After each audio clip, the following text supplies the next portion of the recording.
Vamos. Hola, ¿qué tal? ¿Cómo les va? Hoy quiero proponerles la lectura y una lectura bien disfrutada de un poema de Federico García Lorca. No hay que presentarlo, Federico García Lorca, el poeta granadino, que falleció fusilado en 1936 en el inicio de la Guerra Civil Española y que ha sido y sigue siendo un poeta de referencia español, conocido en todo el mundo.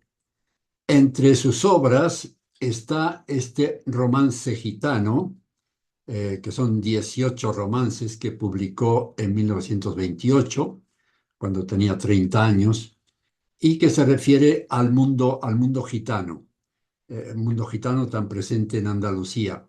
Pero no trata ese mundo gitano en el plan anecdótico, sino más bien en el plan poético, como el mito de los gitanos andaluces. De él hemos sacado este poema, Muerte de Antoñito el Camborio. Es, como entonces estábamos diciendo, es un poema de versos octosílabos, es decir, de 8 sílabas, que rima asonante, quiere decir al final la última vocal, y en versos pares. Aquí es fácil verlo en Guadalquivir, la I, varonil, alelí, jabalí, delfín, es ahí. Es como típico en los romances. Romances además que son poemas narrativos. No vamos a detenernos aquí ahora en todo el poema, sino vamos a ir poco a poco analizando sus diferentes partes para que se comprenda bien antes de la lectura final. Hay, como en toda narración, una introducción. En este caso dice: voces de muerte sonaron cerca del Guadalquivir. Voces de muerte quiere decir que está hablando de que va a haber una muerte. Ya el título lo decía, la muerte de Antoñito el Camborio.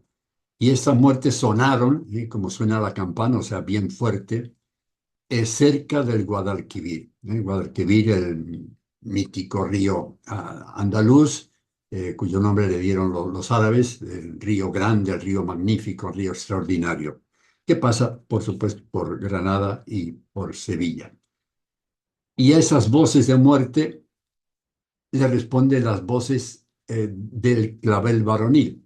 Si esas voces son antiguas, quiere decir que ya estaba este sino, ese destino estaba determinado desde hacía mucho tiempo. Y esas voces antiguas le cercan a voz de clavel varonil. Fíjense en las tres. Voz ya es un sonido, clavel es una figura, un color, y después varonil quiere decir de un varón. O sea que ya estamos viendo que es un varón, es un hombre del que se va a tratar acá. Y clavel, la flor típica andalucía que va a repetir varias veces. Después empieza una pelea. No sabemos qué, estamos todavía explorando este terreno. En la pelea dice: les clavó sobre las botas mordiscos de jabalí.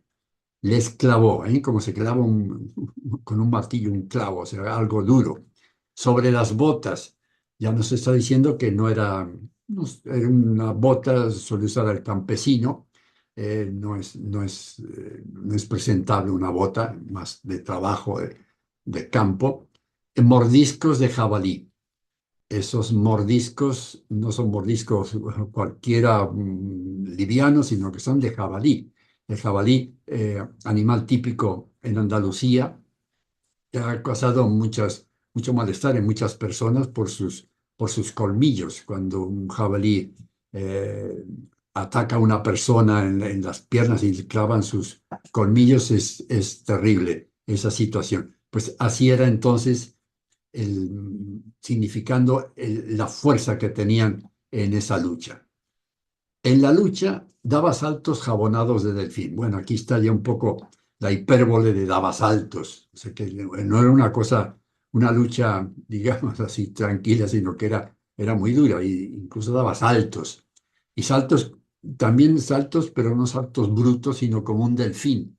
O sea, saltos dentro de todo eran elegantes, digamos, y jabonados por lo suave. no eran bruscos. Bañó con sangre enemiga su corbata carmesí. Quiere decir que él se defendió bien y que incluso hirió a alguien de los enemigos, de los opuestos. Y tanto que la sangre que brotó de esa persona le manchó su corbata, que ya era roja, que ya era de color carmesí. Ahí está influyendo con esos temas de sangre, de rojo, color sangre, el color rojo. Pero eran 4 puñales y tuvo que sucumbir. O sea que había una lucha, pero el destino está marcando también. No había nada que hacer, eran 4 puñales. Y 4 puñales, está usando aquí una metonimia, quiere decir que se usa la parte por el todo. En lugar de decir eran 4 personas, 4 asesinos, dice 4 puñales, que es lo que usa la persona para hacer el mal. Y tuvo que sucumbir. Así que el destino se está cumpliendo, ya esa muerte anunciada se cumplió. ¿En qué momento? ¿En qué momento estaba sucediendo todo esto? Bueno, cuando las estrellas clavan rejones al agua gris. Ay, qué lindo, ¿no? Cuando las estrellas, quiere decir entonces que era por la noche, clavan, de nuevo vuelve la palabra clavar de duro, de clavo. ¿Qué es lo que hacen las estrellas? Marcan entonces rejones. Acuérdense en los toros, y aquí está aludiendo en esta parte a la tauromaquia. Los rejones es esa larga vara que usan en la corrida de toros antes de que empiecen a torear. Hay una persona que entra en caballo con esta lanza y en la punta tiene un rejón, quiere decir que es algo que hiere, que lastima, y el que lo hace se llama rejoneador justamente. Pues aquí toma esa imagen del toreo para decir que las estrellas están como clavando rejones en el agua gris, están metiéndose en el agua gris. De nuevo, agua gris quiere decir entonces que sí que sería por la noche, no era agua brillante. Y entonces sigue, ¿en qué momento era? También cuando los herales sueñan Verónicas de Alelí. El heral es el novillo, es decir, el toro pequeño que apenas tiene 1 año y no más de 2, se le llama heral. Y fíjese, entonces está haciendo una metáfora. Igual que un niño, un joven andaluz, puede soñar con que está toreando en una plaza de toros, también el animal, también el toro, puede estar soñando de que está corneteando a unas verónicas. En las verónicas es el lance del toreo en el que el torero agarra el paño con las dos manos y da un vuelco, una toma al animal. Y esa es Verónica de color rojo, o sea que de nuevo insiste el color rojo, la sangre, lo rojo. Pero estas Verónicas son de Alelí, también esa flor típica, hermosa andaluza, también que puede ser de color rojo de nuevo. Cuando sucede todo esto, voces de muerte sonaron cerca del Guadalquivir. Es decir, vuelve entonces al inicio, se está cumpliendo, esas voces sigue sonando porque se está realizando este, este destino. Y sigue después con sigue con la parte nueva, que es qué está pasando después. Empieza un diálogo. Antonio Torres Heredia. Entonces ya el yo narrativo, el yo poético, está diciendo ya, nos está mostrando de quién se trata. Antonio Torres Heredia. Hasta ahora no había dicho nada. Pero no es un nombre cualquiera, es un camborio.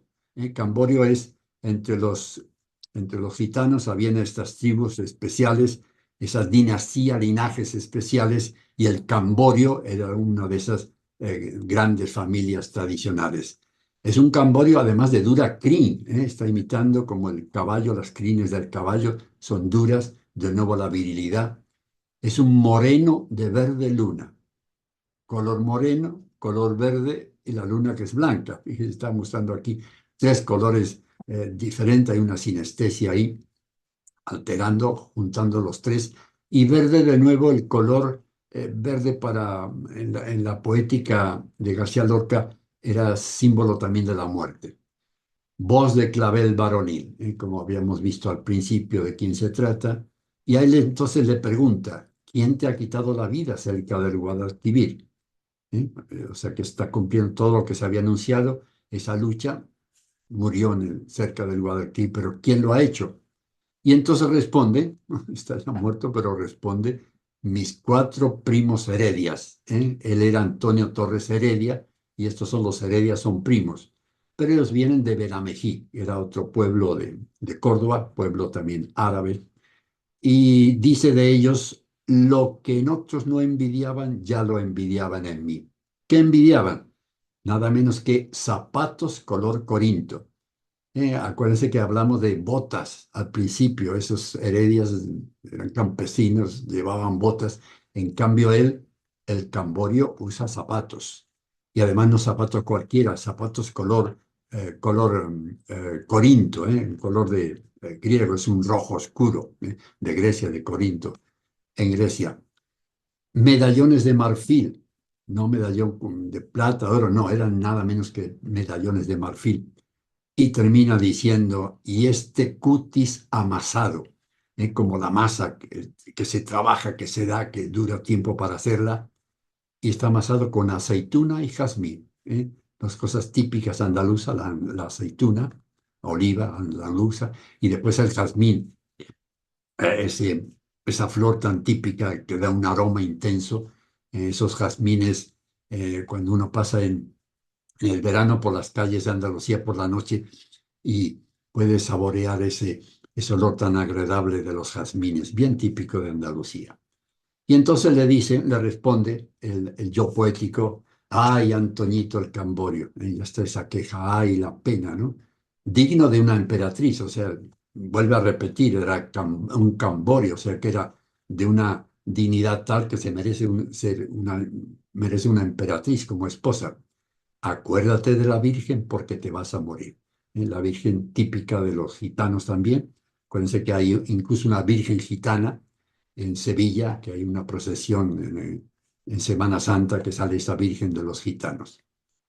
Y le responde él, ay, Federico García, llama a la Guardia Civil. A la Guardia Civil que en otros poemas de García Lorca era el enemigo, aquí la está llamando como la justicia, ¿no? Que venga a castigar a los culpables. Ya mi talle se ha quebrado como caña de maíz, como la quiebra esa, el maíz ya seco, ese ruido que mete parece que está quebrado. Así está muriendo el Antoñito el Camborio. Y termina entonces con su muerte, como fuera muerte. 3 golpes de sangre tuvo y se murió de perfil. Entre golpes de sangre le salió sangre 3 veces y murió de perfil, que sí, no fue una muerte tampoco normal, sino incluso de perfil, cosa un poco rara.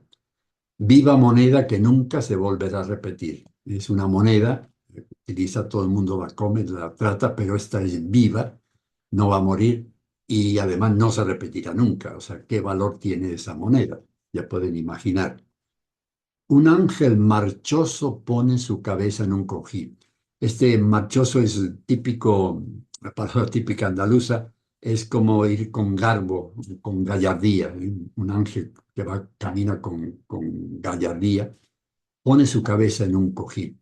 Otros de rubor cansado, rubor de vergüenza, color rojo en la cara, cansado, encendieron un candil, típico en los sepelios, antes las velas o los candiles. Y está el epílogo, o sea, el final, el cierre de toda esta narración, que dice, y cuando los 4 primos llegan a Benamejí, voces de muerte cesaron cerca del Guadalquivir. Acuérdense que al principio era voces de muerte, eh, tocaron, y aquí es ya cesaron cerca del Guadalquivir.